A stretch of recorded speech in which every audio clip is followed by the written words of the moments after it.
Bonjour à tous, bienvenue dans cette nouvelle vidéo. Je suis ravie de vous retrouver après bien 2 mois d'absence, mais beaucoup de choses se sont passées depuis la dernière vidéo. Notamment, comme vous le voyez derrière moi, le décor a encore changé puisque ça y est, je suis enfin installée aux Açores, comme je vous le racontais dans ma vidéo de présentation. Donc effectivement, j'ai été très occupée ces dernières semaines, mais ça y est, je suis bien installée dans ma nouvelle vie açorienne.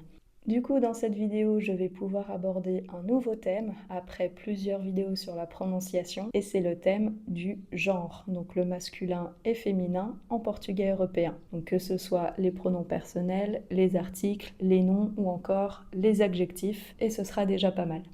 Allez, c'est parti.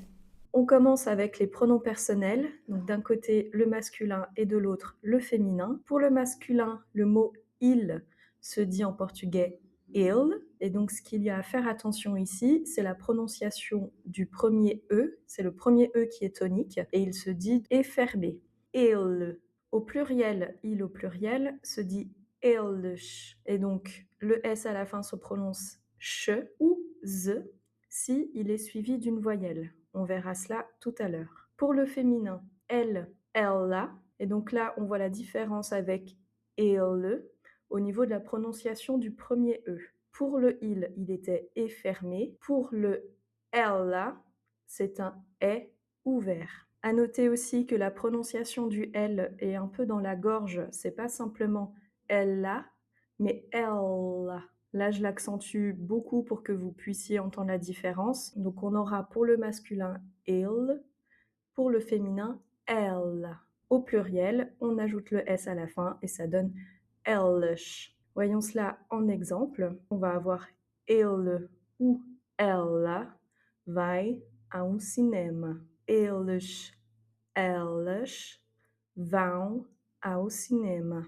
Et enfin, eles ouvem música ou elas ouvem música. Donc là, on fait la liaison entre les deux et le S à la fin ne se prononce pas ch, mais z. À noter aussi que le M à la fin de ouvem ne se prononce pas. Ouvem, c'est un N nasal. Je continue avec les articles. Pour le masculin, on a le mot le qui se dit ou en portugais, tout simplement la lettre O. Au pluriel, les, on va avoir ouche. On a ensuite l'article indéfini un, et là, ça se dit en portugais Et là, attention, le gros piège de ne pas prononcer le M à la fin. Il s'agit d'un on nasal. Au pluriel, pour dire des, ça va être onche. Pour le féminin, on a la, ça va être a, plutôt ouvert. Les, h. Une, uma, avec du coup l'accent tonique sur le U, qui va se prononcer aussi ou, et des, umas. Alors ici, la différence avec le français, c'est que, par exemple, pour les et pour des, en français, on ne fait pas la différence entre le féminin et le masculin. On va dire les dans les deux cas et des dans les deux cas. Ici, en portugais, il faudra bien faire attention. Et donc, dans la réflexion de traduction, il va bien falloir penser de si je parle au féminin ou au masculin pour bien accorder l'article en fonction. Voyons maintenant des exemples. Pour le masculin, ou homem, l'homme. Au pluriel, ça donnera os homens. Et donc ici, on fait la liaison the, os homens. Ici, le H n'a pas de valeur en tant que consonne. Et donc, on va faire la liaison directement avec le O. Ensuite, on a homem, un homme, et uns homens. Pour le féminin, on aura a mulher, la femme, as mulheres, uma abelha, une abeille, umas abelhas, des abeilles. Je continue avec les noms courants. Alors, ce que j'appelle les noms courants, ça va être vraiment les noms les plus simples, les plus basiques. Et dans ce cas-là, justement, pour le masculin, on aura une base de mots qui sera finie par la lettre O, qui va indiquer que c'est du masculin. Donc, par exemple, on va avoir o filho. Donc, on a l'article ou devant qui nous indique déjà que c'est du masculin. Et à la fin, le ou qui va nous indiquer que c'est conjugué en fait au masculin. O primo, le cousin, ou encore o direito, le droit. Donc ici, dans le sens avoir le droit ou encore le droit à la discipline. Pour le féminin, on aura cette exacte même base, mais avec un A à la fin. Par exemple, a filia, qui est donc la fille, l'équivalent au féminin. A prima, la cousine, ou encore a direita, la droite, donc ici la direction à droite. Mais attention, c'est sûr qu'en voyant ces exemples très simples, on peut se dire ah bah c'est facile, les noms masculins en français, je les mets en masculin en portugais, et pareil pour le féminin. Eh bien non. En fait, il y a quand même un petit piège, c'est que le masculin et le féminin en français ne sont pas toujours équivalents au portugais. Je m'explique avec des exemples. On va avoir par exemple les mots o garfo, qui veut dire la fourchette. C'est-à-dire qu'il y a des mots en français qui sont au féminin et qu'en fait, le mot portugais équivalent à la fourchette, c'est o garfo et qui est lui masculin. Donc ça veut dire qu'il faut tout conjuguer à l'inverse de ce que nous on ferait en français. Pareil pour le mot o carro, qui est en fait la voiture, et donc en portugais c'est au masculin. Pour le féminin, il y a aussi ce genre d'inversion. On a par exemple a faca, qui est le couteau en français, et a palavra, qui est le mot. Et donc ce que je vous conseillerais ici, c'est de toujours apprendre un nom avec l'article qui l'accompagne. Comme ça, vous avez tout de suite la bonne information de savoir si c'est du féminin ou du masculin. De la même manière, il y a encore un autre piège, c'est qu'on peut se dire aussi ah bah du coup quand même tout ce qui se finit en O est masculin et tout ce qui se finit en A est féminin. Eh bien non, là encore, c'est pas forcément vrai tout le temps. Tous les noms qui terminent par un O ne sont pas forcément masculins et tous les noms qui terminent par un A ne sont pas forcément féminins. Et c'est ce qu'on va voir tout de suite. Alors effectivement, il y a des noms masculins particuliers dans le sens où leur terminaison ne va pas être forcément le O classique, mais ces mots seront quand même au masculin. Alors je vous ai fait ici une petite liste des terminaisons en question. Par exemple, les terminaisons en MA et IA. Donc vous voyez, ça se termine en A et pourtant ce ne sont pas des mots féminins. Ou problème, ou système, ou encore ou dia. La terminaison en TA ou planète, ou encore des mots qui désignent un métier, une action qui est faite dans son métier, par exemple ou motorista, ou tourista, ou artiste, ou dentiste. En revanche, les 4 mots là qu'on vient de voir, qui désignent un peu des métiers, on pourrait aussi les conjuguer au féminin. Et auquel cas, on mettrait juste l'article a devant, donc a motorista, a turista, a artista et a dentista. Ensuite, il y a les terminaisons en al, el, il, qui vont être toujours au masculin. Par exemple, o casal, o anel, o papel, ou encore ou quadrille. Ensuite, on aura certains mots qui se finissent par ão, donc avec le A qui est nasal, ou irmão, ou pão, ou verão, ou cão, ou avião, et enfin ou coração. Donc on va voir dans la slide prochaine que on aura aussi des terminaisons en ão mais qui sont féminins. Il y a les terminaisons i, em, par exemple, o jardim, donc attention à ne jamais les prononcer, c'est M à la fin, ou homem, comme on a vu tout à l'heure, ou jovem, et enfin o perfume. Là, à la fin, je prononce le M, et c'est la petite exception, mais vous voyez pourquoi, c'est parce qu'il y a un E à la fin. Donc ME devient une syllabe en elle-même, et donc là, effectivement, il faut le prononcer. O perfume. Enfin, il y a la terminaison en OR, avec les mots o doutor, ou professeur, ou encore ou signor.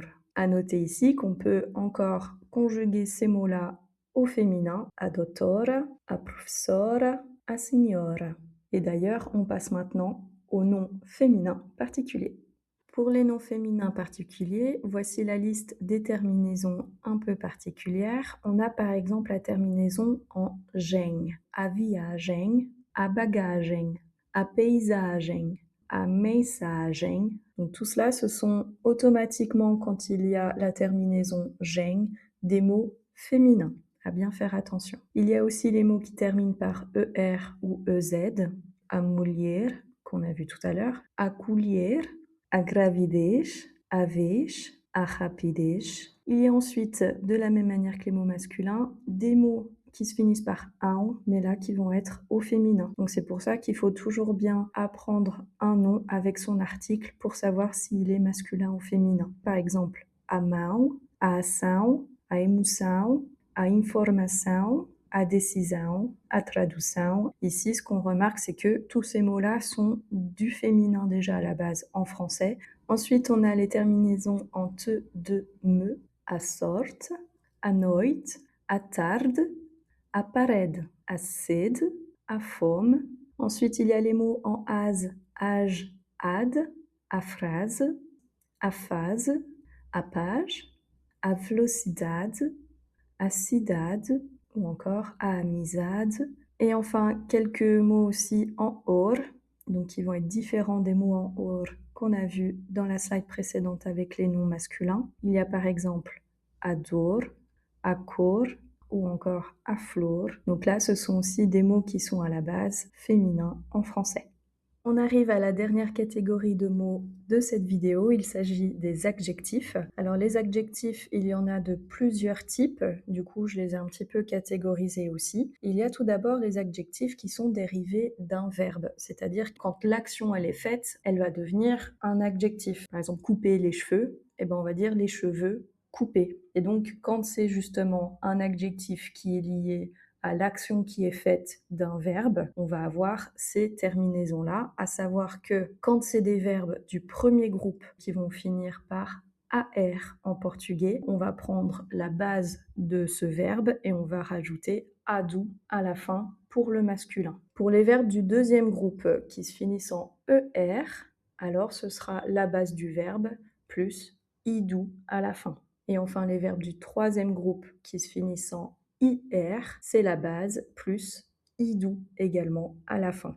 Bien sûr, on va voir des exemples juste après. Pour le féminin, donc les verbes au premier groupe vont se terminer par ADA, les verbes du deuxième groupe par IDA et les verbes du troisième groupe par IDA également. Alors, on a par exemple le verbe casar, qui veut dire marier. Donc un verbe du premier groupe parce qu'il se finit par AR. Si on essaye de le conjuguer, on va avoir o homem casado. Donc on a pris la base du verbe casar en enlevant le AR et on va ajouter adu à la fin, casado. Pour le féminin, on va avoir a mulher casada.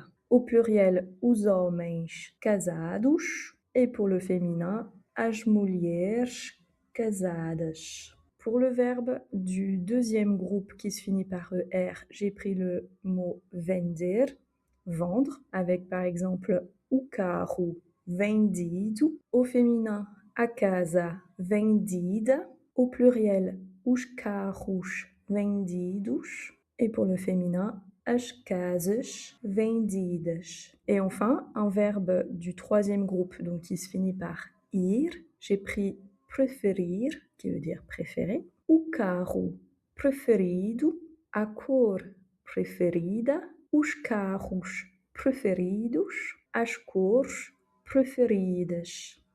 J'en arrive maintenant aux adjectifs de description qui sont variables en genre et en nombre. À titre d'exemple, je vous ai pris quelques mots sur l'humeur ou encore le caractère. Donc par exemple, il y a les mots comme teimoso, furioso, zangado, tímido, simpático, generoso ou encore curioso.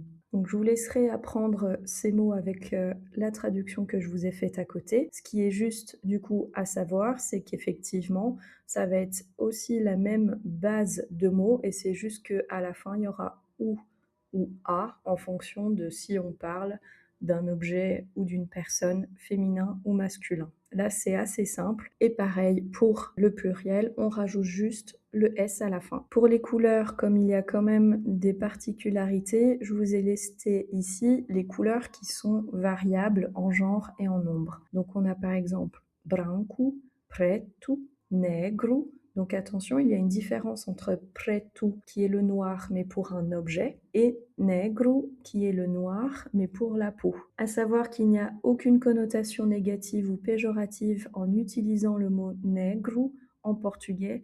C'est juste pour eux la manière de décrire en fait la couleur et il n'y a absolument pas de question de racisme ou quoi que ce soit. les autres couleurs, on a amarelo, vermelho, prato pour l'argenté, dourado pour le doré. Et on aura exactement la même liste pour le féminin avec le A à la fin et en rajoutant des S s'il faut au pluriel. Enfin, une liste de caractéristiques qu'on peut retrouver assez souvent. Il y a par exemple bonito, feio, sujo, idoso, novo, pequeno ou encore alto. Et donc, au féminin, on va mettre tout ça avec des A à la fin. Donc là, oui, effectivement, pour une fois, tous les adjectifs qui se terminent par un O sont forcément au masculin et tous les adjectifs qui se terminent par un A sont forcément au féminin.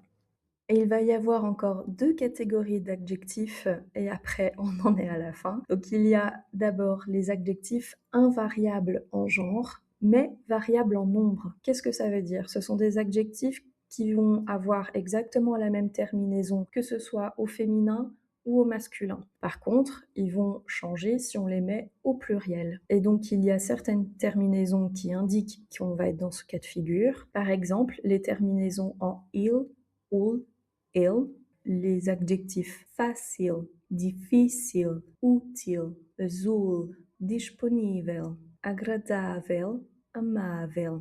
Et donc on verra tout à l'heure des exemples pour savoir justement comment on conjugue quand c'est variable ou que c'est pas variable. On a ensuite les terminaisons en de, verde, grande, les terminaisons en te, importante, differente, contente, et enfin les terminaisons en ige, par exemple le mot feliz. Voyons maintenant les exemples avec la phrase un exercicio fácil ou difficile. Donc là, on est avec du masculin. Maintenant, si je prends un mot au féminin, on va avoir par exemple uma receita fácil, difícil. On va voir que facile et difficile, ce sont exactement les mêmes entre le masculin et le féminin. Ils sont invariables en genre. En revanche, si je mets tout ça au pluriel, là, ils vont changer. Donc, on va avoir au pluriel uns exercícios fáceis ou difíceis. Au féminin, on aura umas receitas fáceis, difíceis. Donc en fait, c'est le même pluriel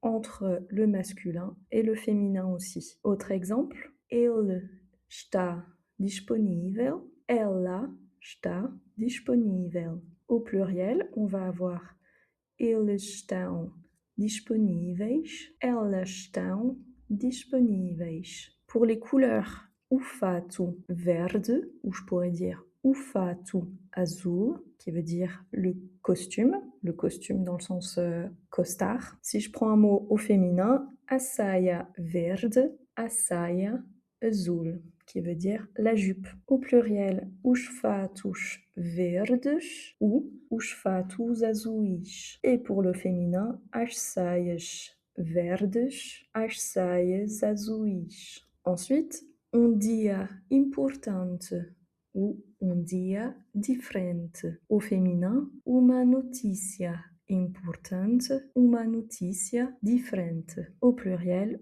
uns dias importantes, uns dias diferentes. Umas notícias importantes, umas notícias diferentes. Et enfin, le dernier exemple avec feliz, homem feliz, uma mulher feliz, uns homens felizes, umas mulheres felizes.